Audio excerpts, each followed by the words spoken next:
Commodity Brief, StockPulse.com production. Today's brief brought to you by Advance Gold. Advance Gold trades as AAX on the venture. Advance is currently drilling into a 1,000 by 500 meter chargeability anomaly in the heart of prolific mining jurisdiction in Mexico.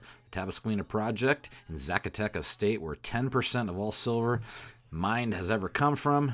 Got a tight share structure with cheap valuation, and certainly a victim of the tax loss selling season, with drilling underway as a potential catalyst to benefit from seasonal bounce in the new year. Advanced Gold's definitely one to look at. Again, AAX on the venture. MacDonald mines in the news recently. MacDonald trades as BMK on the Venture Exchange. Some near-surface discovery at the Scadling deposit in Ontario.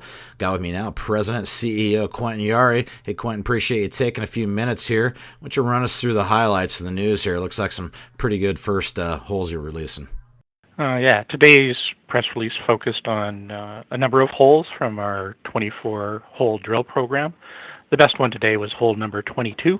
Where we intersected 7.99 grams per ton gold over 26 meters, just over 26 meters. That's intersection width. It is not true thickness at this point. We have to drill some more holes where we would be able to calculate the true thickness of that discovery. One of the interesting things, obviously, it's quite shallow. It exists from 5 meters below surface to just over 42. So it's quite interesting that way.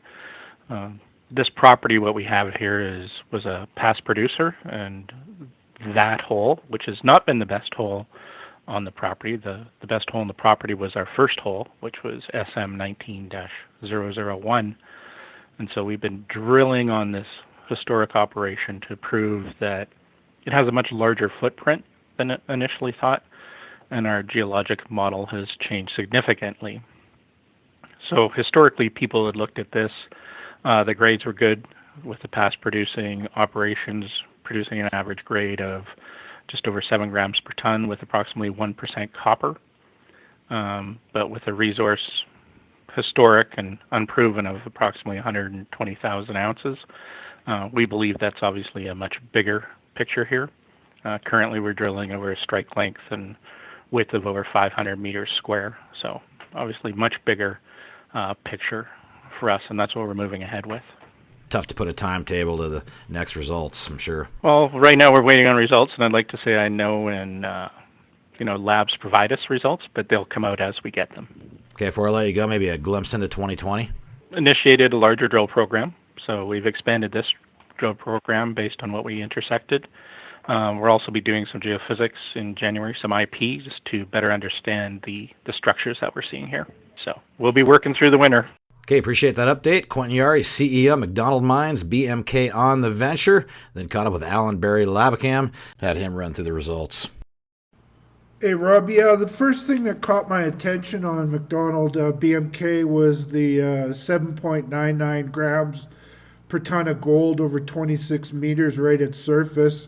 That's some nice juicy material to have right near surface. It was a past producer, also catches my eye. The historical numbers look pretty juicy as well. Average of 7 grams per ton. That's a quarter ounce per ton of gold. At today's price, that's some valuable rock, especially when you throw in the 1% copper in there as well. I like that they're looking for a bigger footprint. And to do that, they're going to be doing some geophysics in January that will help them to better understand how to target that bigger footprint at depth. I like that they're going to be doing a bigger drilling program in 2020. I also like that they can do year-round exploration where they are. Sometimes that seasonality stuff can get tiresome, but these guys can work all year round, and it looks like they've got something really good to work on year round and for investors to take a close look at. Sirios Resources in the news recently. Sirios trades as SOI on the Toronto Venture Exchange as they announce a maiden mineral resource estimate for the Chichu gold deposit. With me now, the CEO, Dominique Doucet. Dominique, appreciate the time here. Well, let's run through it. It's obviously a pretty good piece of news for the company. So We announced our maiden resource estimate on our gold Chichu deposit this morning, and we have to understand that this is a starting point. The 1.6 million ounce of gold, which is delineated, is a beginning with additional work that we will do around the conceptual pit contour will increase both the tonnage and ounces of gold on that deposit. Another important point to look at is that there's a very short-term high potential or for an upside to increase by 25% these ounces on the material that is already systematically drilled with a 50-meter spacing.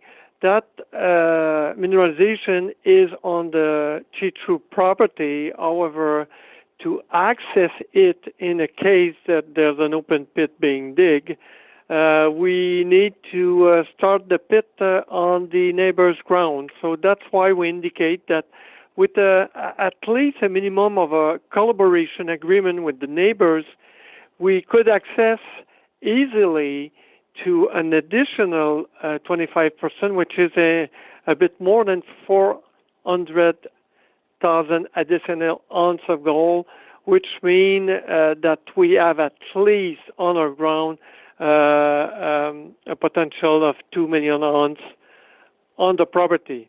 That number, again, will be increased by the additional work that we will do on the property. And how are we looking on timing here?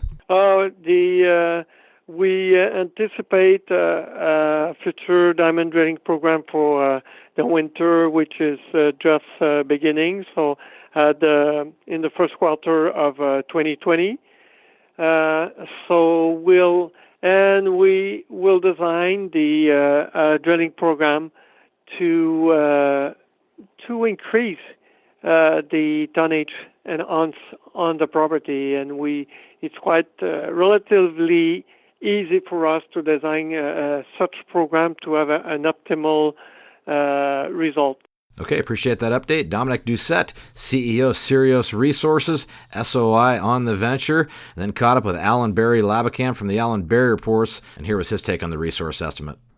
Hey, Rob. Yeah, I've been following Sirios for a number of years, actually. Dominique Doucet's a very talented explorationist, has a lot of good people involved with his company, and they've got what caught my attention initially was the project is right beside the Eleanor mine that was originally found by the folks at Virginia. And that's Andre Gouman, very talented guy as well. And it was ultimately sold to Goldcorp, and I don't know whose hands it's in now. And anyways, so there's good infrastructure around there. They can work year-round. They've got good support of the institutions in Quebec that put a lot of money into exploration. They've done a tremendous amount of exploration, and that's why they were able to come up with this resource. I really like Dominic explaining that they can increase the tonnage or the overall size of the project by getting access to some land that's beside them where they would start the shell of the pit and to contain all the ounces that they're talking about. So that's a good plan. And then another part of the company is that they've got a high-grade exploration target that's just emerging right beside where they have this big resource where they've drilled 100 and some holes or more. So it's a good combination. It's great jurisdiction. There's not a lot of those kind of resources around these days. As the price of gold goes up, I think that assets like this will get a much better valuation. So for those bargain hunters out there that want something with real ounces in the ground, Sirios is definitely one to keep an eye on. Alianza Minerals in the news. Alianza trades as ANZ in the venture, TARSF in the OTC in the States. They extend mineralization at the high-grade KRL gold property in the Golden Triangle. With me now, CEO Jason Weber. Jason, appreciate the update here. Why don't you run through these numbers? They look pretty good here so far. So we picked up the KRL project about this time last year. It was in the fall of 2018. Based on the fact that it hosts some really high mineralization, there was a number of veins that were sampled by previous operators back in the late 80s that identified multi-ounce gold, so numbers in the 125 grams per ton range and that sort of thing over fairly narrow width. So the idea of our program was to come in this year, take the data from the two different companies that work the project area, and unfortunately the veins were found right near a property boundary. So there was a lack of continuity from one side of the showing essentially to the other side. So we took a little bit of a holistic approach, did a bunch of mapping and soil sampling, and tried to get a better handle on what the actual main showing area, the area that hosts these core with high-grade gold, and see what it might all mean. And you always think about this sort of in the back of your mind is Pretium's Valley of the Kings discovery, which is also nearby in the Golden Triangle, which for years was just sort of scrappy quartz veins on surface that had some good gold grades. So you kind of walk into this going, I wonder. Now that's not to say we're making that direct comparison, but what we did find is seems to be a geologic contact between two different rock units that spans the width of a structural corridor that's about 800 meters wide here. So in proximity to that contact, we're seeing these high-grade gold-bearing veins. And fortunately, we found some new veins in the 2019 program, about 100 meters away from the sort of the main showing that ran over 35 grams per ton gold, basically an ounce per ton gold, and another one that ran just under a third of an ounce gold at 9.25 grams per ton. So just gives us an idea. It's along that same trend, gives us an idea that this trend may be very important, and that's what may be controlling both these veins and the high-grade gold values that we're finding in them. So it gives us a bit of a target to focus in for 2020, and we'll focus in along that 800-meter long trend and see what else we can find. Okay, 2019 in the bag. This kind of sets you up for 2020. When are you going to get back to us with a game plan here on moving forward? Yeah, we're just still kind of absorbing the numbers here and the data. There's quite a bit of compilation that went in just between old data and then what we collected this year and sort of rationalizing it all. So I suspect it's going to be sometime in the spring that we'll have a better handle on what the program's going to be. But I already see that we're going to focus in with some more detailed structural and lithological mapping in the area of the showing and along the trend. And then there's soil geochemical anomalies that are outboard of that are unexplained. So we have to look at those as well. But I think you'd want to be fairly quickly trying to get to the point where you're outlining a drill target, just even if it's just to test your structural theory what this trend might mean. I don't know that there's a whole lot of ways that you can really test for this without just going into drilling. So we'll chew on that though for a while and see what we can come up with, what we can pull out of the data, and let that guide us for our decisions around next year's program. Okay, certainly appreciate that update. Jason Weber, CEO, Alianza Minerals, ANZ on the venture, TARSF, OTC in the States. Then caught up with Alan Barry Labacam, or the Alan Barry reports, and here's Al's take on the numbers. Yeah, Rob, the Alianza is an interesting project or company to me for a few different reasons. One is I've known Jason Weber for several years, and he's a real smart real serious explorationist. Those are the kind of people that I like to focus my attention on. And Alianza just had some good news release out from their KRL project up in the Golden Triangle. This is one of a series of projects that they have, and I like what I see with those projects. This KRL news was very good for, they had some high-grade samples, but as Jason was mentioning, he talked about a structural corridor, and that structural corridor sounds like it's associated with the veins and the mineralization. This is a very good sign, because when you've got a big structure like that, you could be talking about something with size potential to go with the grade potential that they've sampled into.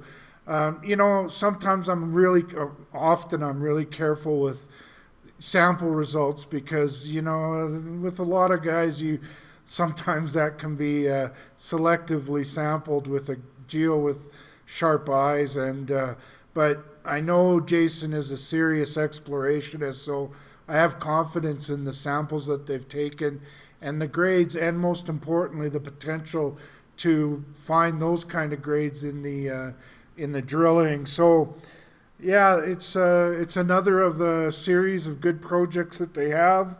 Not too much stock out. Good people involved with running the company and the exploration. Definitely one investors want to look at buying on the cheap. Okay, that's it for this week's show. If you're a fan of the information, please subscribe to the channel and share the broadcast. Back next week with more informative CEO interviews. Hopefully get you ahead in your portfolio.